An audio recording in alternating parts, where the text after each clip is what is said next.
నమస్తే welcome to Nandyal news 9 ముందుగా headlines కూటమి ప్రభుత్వం రైతుల సంక్షేమానికి కట్టుబడి ఉంది నంద్యాల మార్కెట్ యార్డు నూతన కార్యవర్గ సభ్యులు రైతులకు అండగా ఉండాలి మంత్రి NMD Farooq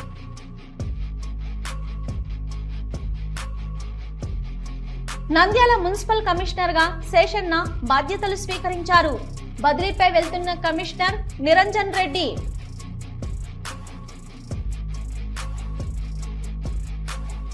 Nandyal market yard ప్రమాణ స్వీకారంలో ఈశ్వర్రెడ్డి జేబులో నుంచి 15,000 రూపాయలు చోరీ చేసిన దొంగ లబోదిబమంటూ పోలీసులకు ఫిర్యాదు. నంద్యాల తహసీల్దార్ కార్యాలయం వద్ద గుంతలమయం. వర్షం నీటితో నానా అవస్థలు పడుతున్న వాహనదారులు ప్రజానీకం.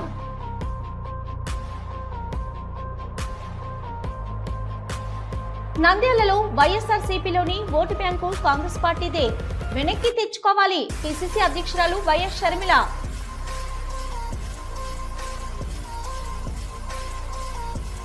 శ్రీశైలం దేవస్థానం పరిధిలోని మల్లికార్జున కళ్యాణ మండపంలో కర్నూల్ ఈగల్ టీమ్ ఆధ్వర్యంలో మాదక ద్రవ్యాల అవగాహన సదస్సు.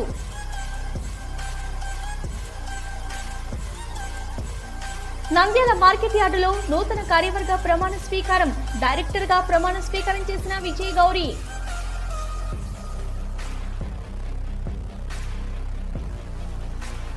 నంద్యాల మార్కెట్ యార్డు డైరెక్టర్ గా ప్రమాణ స్వీకారం చేసిన జనసేన పార్టీ నాయకుడు రవిబాబు. ఘనంగా సత్కరించిన జనసేన పార్టీ అధ్యక్షుడు విడుదల సుధాకర్. హలో, నంద్యాల న్యూస్ 10 మీ చుట్టూ జరిగే సంఘటనల్ని మా దృష్టికి తీసుకురావాలి అనుకుంటున్నారా?